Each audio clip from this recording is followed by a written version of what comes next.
1 ayat 17 sampai ayat yang ke-23.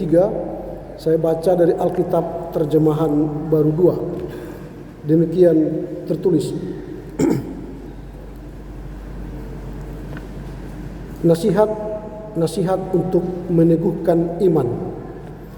Adapun kamu, saudara-saudara yang terkasih, ingatlah apa yang dahulu telah dikatakan oleh rasul-rasul Tuhan kita Yesus Kristus.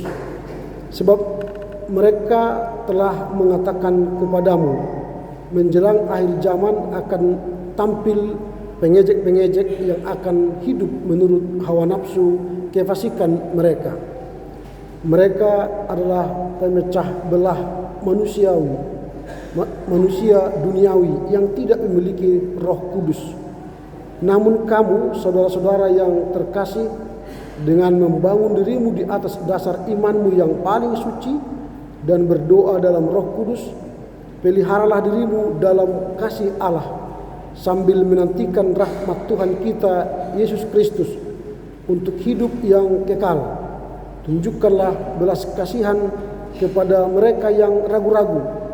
Selamatkanlah yang lain dengan merenggut mereka dari api. Tunjukkanlah belas kasihan yang disertai rasa takut kepada orang-orang lain juga, dan bencilah pakaian yang dicemarkan oleh keinginan daging. Demikian firman Tuhan. Kita sambut dengan nyanyian.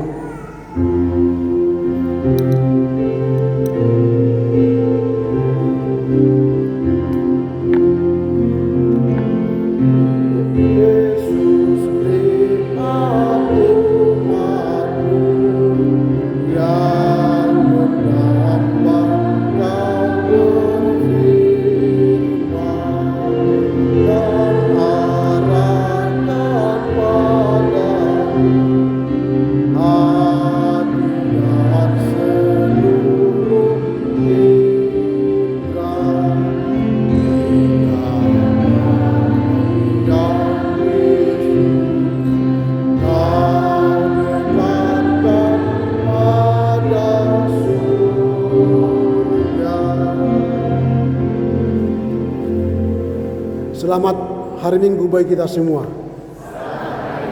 Terpujilah Kristus yang telah memberi kita kesempatan bersaksi, bersekutu, melayani satu minggu yang lalu, dan kita boleh melewati seluruh perjalanan hidup kita dengan sukacita.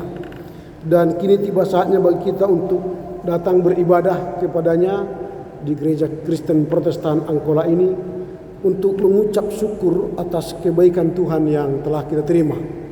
Kiranya kita yang hadir saat ini memperoleh kekuatan baru untuk menghadapi kehidupan yang penuh harapan esok dan hari-hari yang akan datang.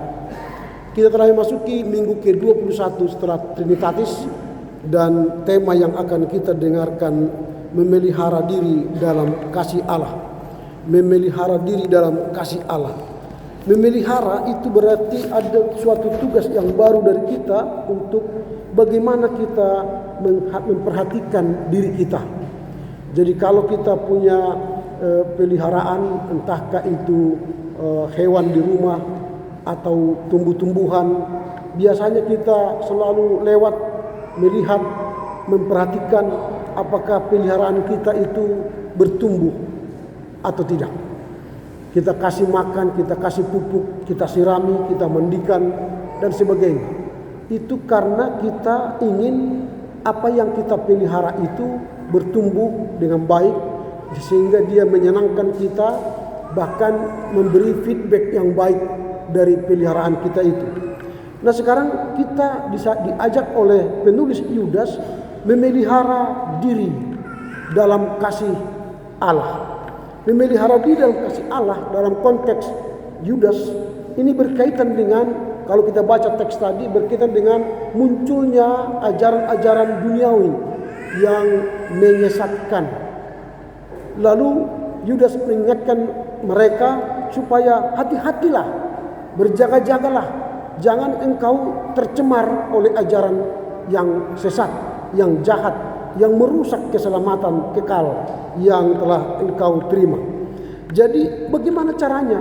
Dia mengajarkan supaya kita menjaga hati, menjaga pikiran, menjaga tindakan agar sesuai dengan kehendak Tuhan. Karena terkadang karena masuknya ajaran-ajaran dunia itu mengubah pola pikir kita, mengubah pola tindak kita, dan mengubah persekutuan kita sehari-hari. Ada banyak sekarang orang tua yang bergumul dalam kehidupan anak-anaknya.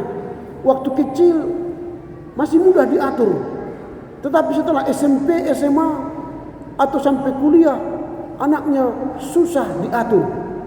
Karena ketika dia masih SD atau sampai SMP kelas 1 masih bisa kita pelihara atau rawat, pantau, atau mungkin mereka masih takut ke kita.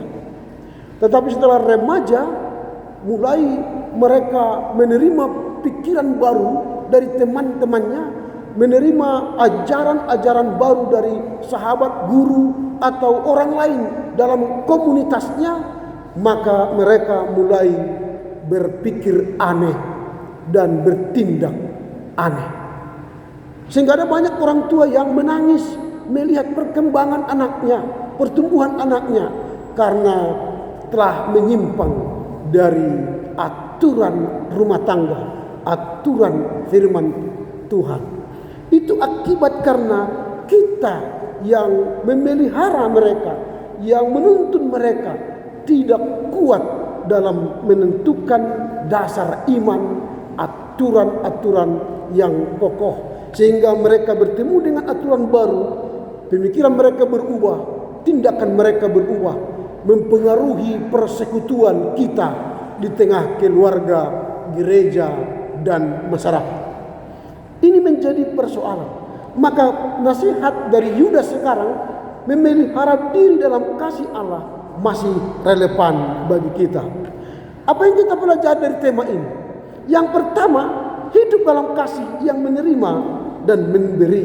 Hidup dalam kasih yang menerima dan memberi. Jadi kasih itu ada yang menerima, ada yang memberi. Maka kasih itu terima kasih. Terima kasih. Jadi kalau terima tidak dikasih, berarti tidak bergayung sambut. Jadi kehidupan ini harus terima kasih. Jadi kalau dikasih aku uang 100.000, kasih 100.000, kan gitu kan. Ku terima berkat Tuhan, ku salurkan berkat Tuhan. Begitu. Terima kasih. Memang kalau kita memberi uang rugi, habis dari kita, nggak ada lagi uang begitu. Tapi kalau kita memberi nasihat, nasihat itu tidak kurang dari kita. Kita memberi ajaran, ajaran itu tidak akan berkurang dari kita. Kita memberikan pemikiran, gagasan, idea-idea, itu tidak akan berkurang dari kita. Semakin banyak kita berbagi pemikiran, berbagi idea, berbagi gagasan, maka semakin banyak orang yang terberkati. Jadi kehidupan ini haruslah hidup dengan menerima dan mengasihi. Menerima kasihnya tiada bersyarat. Ketika kita menerima kasih Allah itu tanpa syarat. Tidak ada pernah berkata, aku memberikan kasihku kepadamu dengan syarat bla bla bla bla. Tidak ada. Tetapi kasih Allah yang kita terima tanpa syarat. Keselamatan kekal yang diberikan Tuhan itu kepada kita tanpa syarat.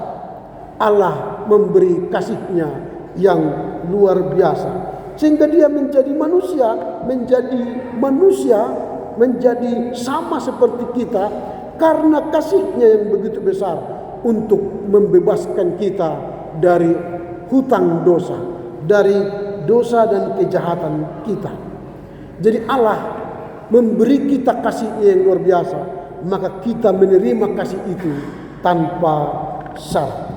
Itu yang pertama, hidup dalam kasih yang menerima dan memberi. Yang kedua, berjalan dalam ketaatan Tuhan. Jadi kalau kita sudah menerima kasih Tuhan, kita harus taat kepada Sang Pemberi kasih itu. Sehingga kalau kita taat kepada Sang Pemberi kasih itu, maka Tuhan memelihara kita. Jika kamu mengasihi aku, Yohanes 14 ayat 15, jika kamu mengasihi aku, kamu akan menuruti perintahku. Jadi bukti bahwa kita mengasihi Allah harus menaati perintah Tuhan. Jadi kalau kita mengatakan aku mengasihi Tuhan, mengasihi Yesus, mengasihi Bapa dan mengasihi Roh, tapi kita tidak menaati perintahnya, tidak menaati firman-Nya, itu berarti kita bukan mengasihi Tuhan. Ada banyak kita yang mengaku aku mengasihi Tuhan, tapi kita tidak mengasihi istri suami, tidak mengasihi anak, tidak mengasihi warga masyarakat di samping kiri kanan kita, tidak mengasihi warga jemaat kita di GKPA Batami. Itu berarti kita hanya menerima kasih tapi tidak berbagi kasih. Makanya tadi menerima dan berbagi kasih.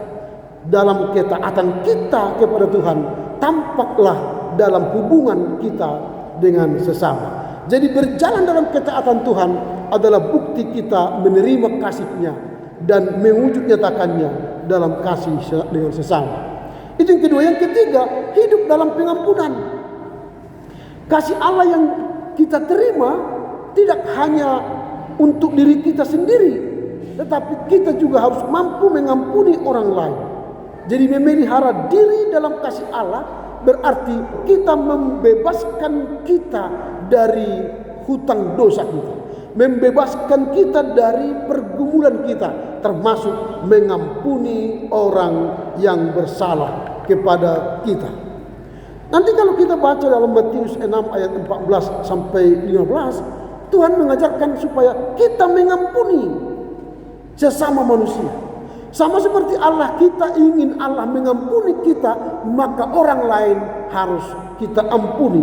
Dan ampunilah kami seperti kami mengampuni orang yang bersalah kepada kita.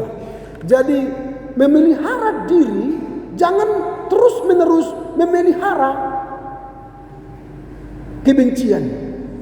Jangan simpan benci di dalam hatimu. Tadi dalam imamat itu, kalau engkau memelihara diri, tapi engkau melihat orang lain dengan kebencian dalam hatimu, maka engkau tidak memelihara diri dalam kasih Allah. Karena sering begini, kita jumpa sama orang, misalnya datanglah ke GKPA Batam ini, mau beribadah, jumpa dengan orang lain, di hati kita telah membenci dia. Wasa ruamat tahun ini tahun, lokmannya macam, kan kira-kira begitu ya. Di hati kita mengutuk orang atau memberi hukuman kepada orang di hati kita. Masih di hati loh, belum tindakan, belum kita tampar, belum kita tinju dia. Masih dalam hati, itu tidak memelihara diri dalam kasih Allah. Jadi pengampunan ini menjadi penting dalam rangka memelihara diri dalam kasih Allah. Berarti kita membebaskan diri dari kebencian, rasa kebencian kepada orang lain dengan cara mengampuni.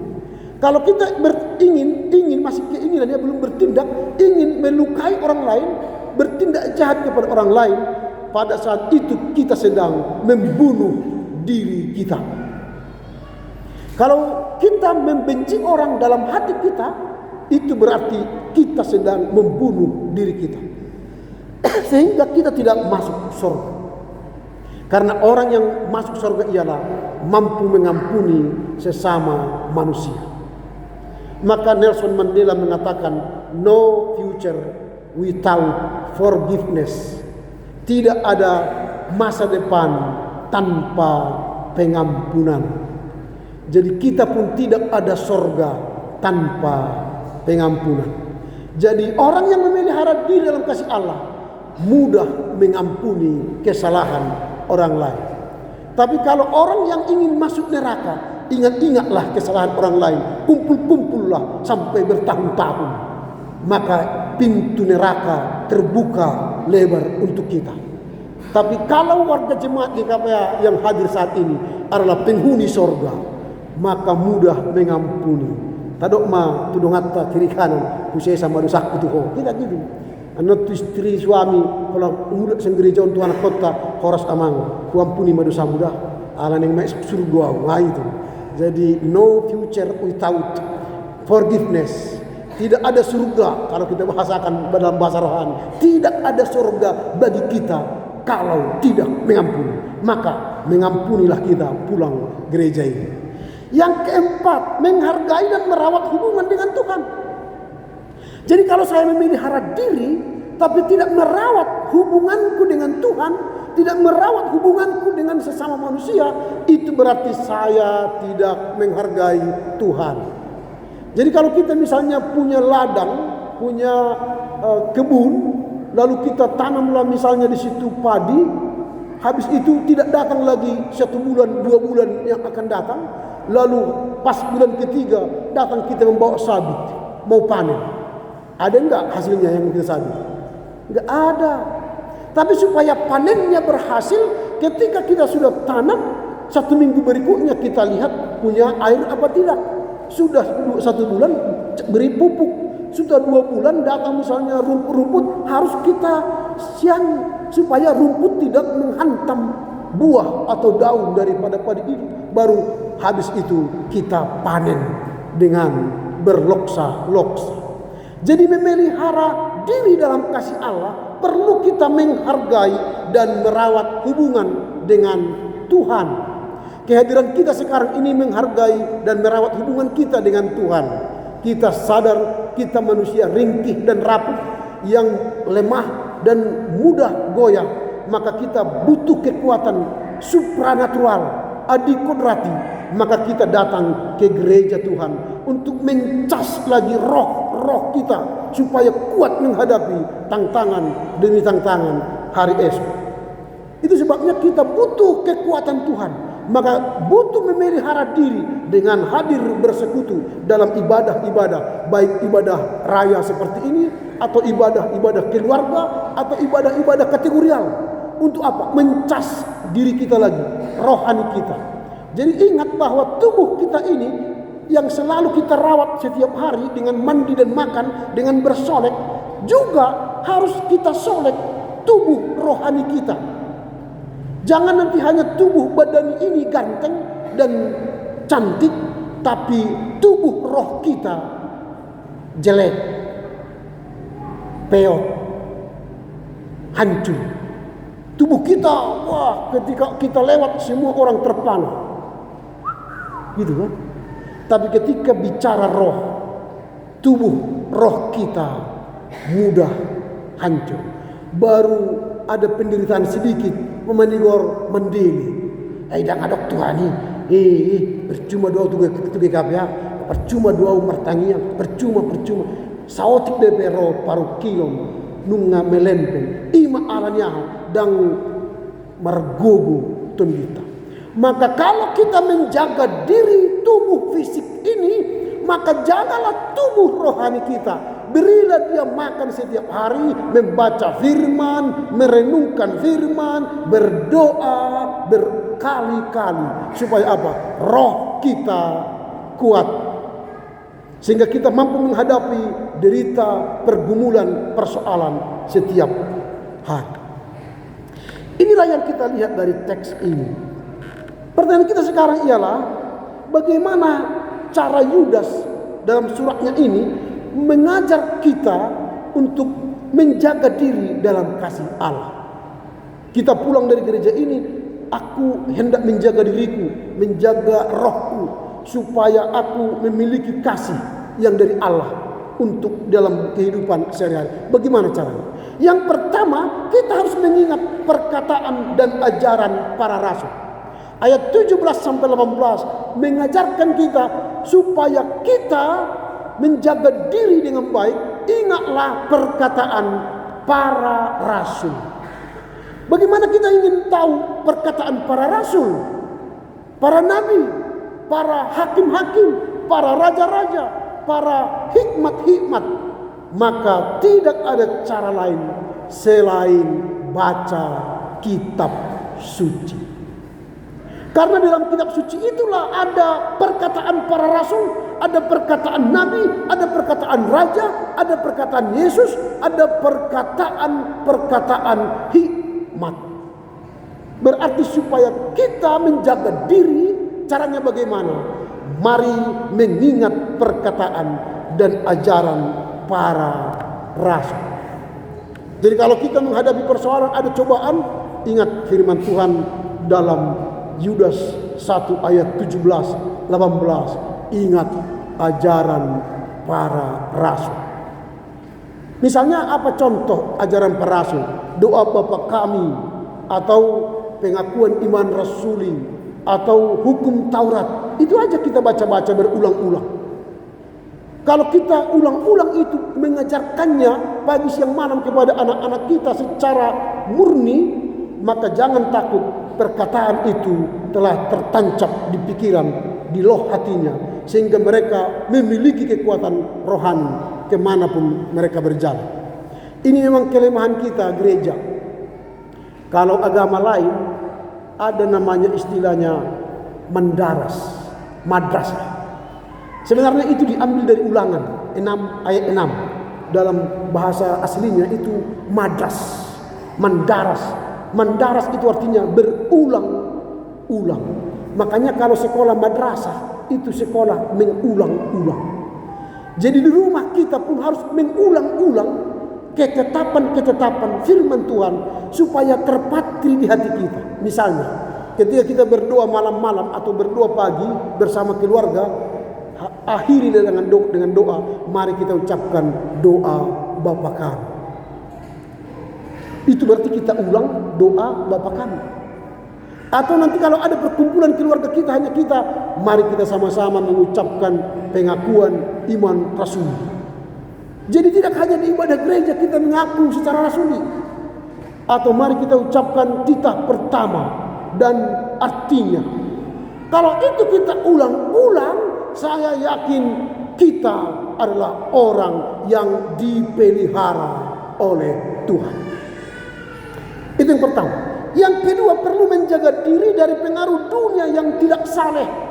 Ayat 19, mereka itu adalah orang-orang yang menimbulkan perpecahan, yang hidup menurut hawa nafsu mereka sendiri, yang tidak menerima roh.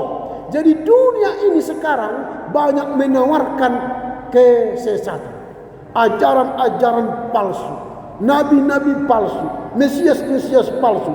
Hati-hati, pengaruh-pengaruh itu muncul, masuk ke dalam diri kita, masuk ke keluarga kita, masuk ke gereja kita. Maka berjaga-jagalah, jagalah diri kita dari pengaruh-pengaruh ajaran-ajaran yang tidak murni.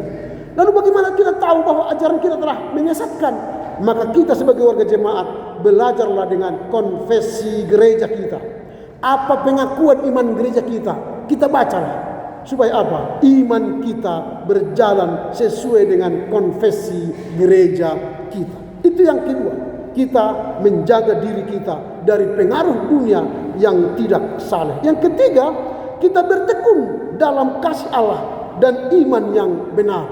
Jadi bertekun dalam apa? Bertekunlah dalam doa. Maka berdoalah setiap saat. Bertekunlah dalam apa? Syukur kepada Allah. Bersyukurlah senantiasa.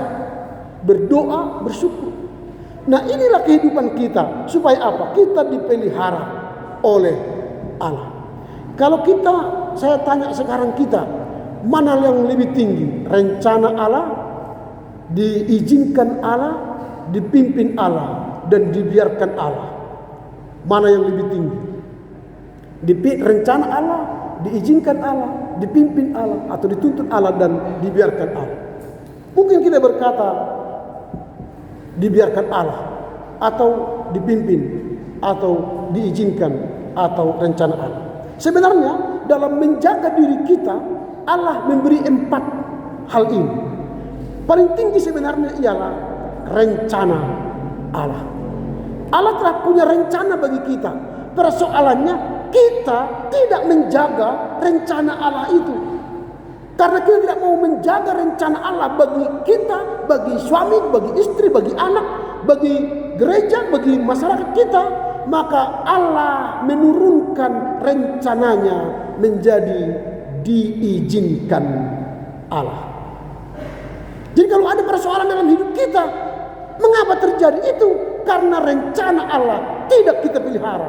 Maka diizinkan Allah lah persoalan demi persoalan, pergumulan demi pergumulan yang kita hadapi.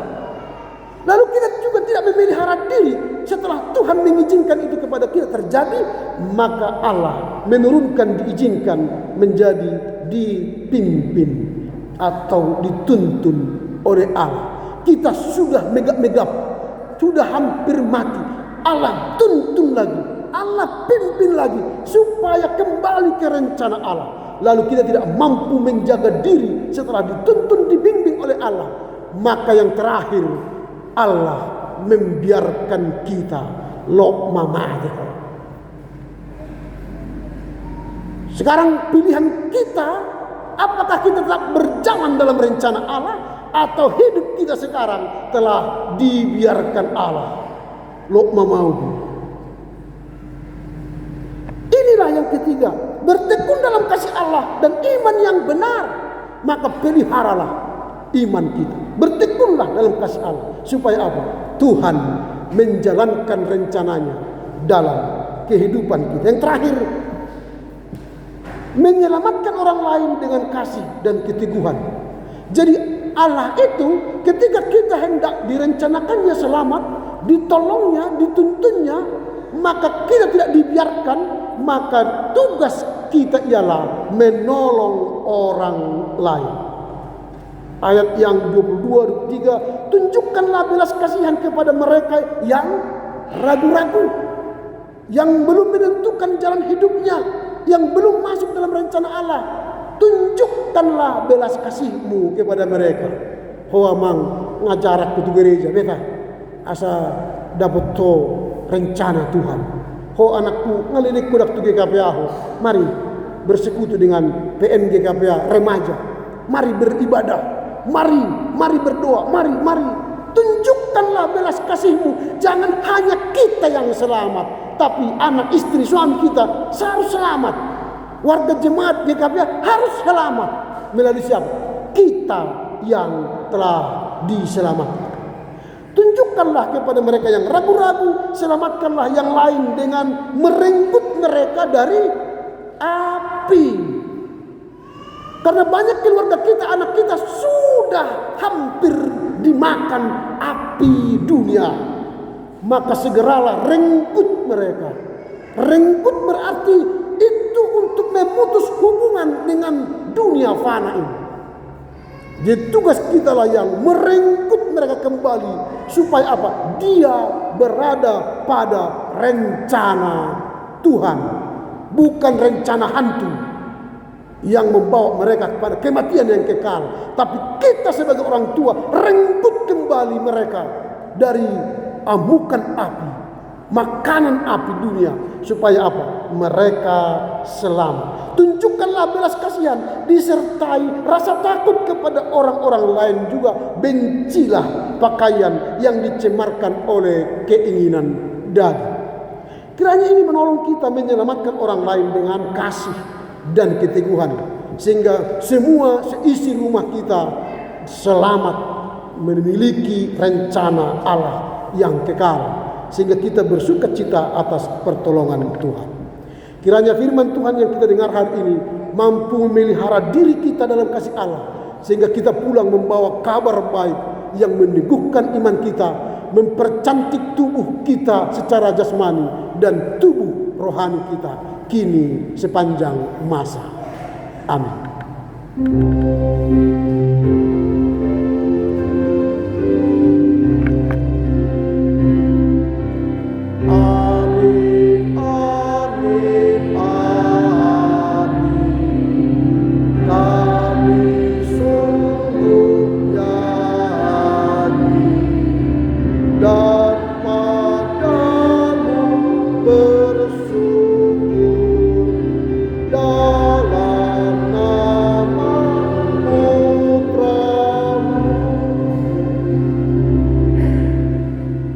Terpujilah Engkau Bapa, karena kebaikan-Mu hari ini Tuhan memelihara diri kami.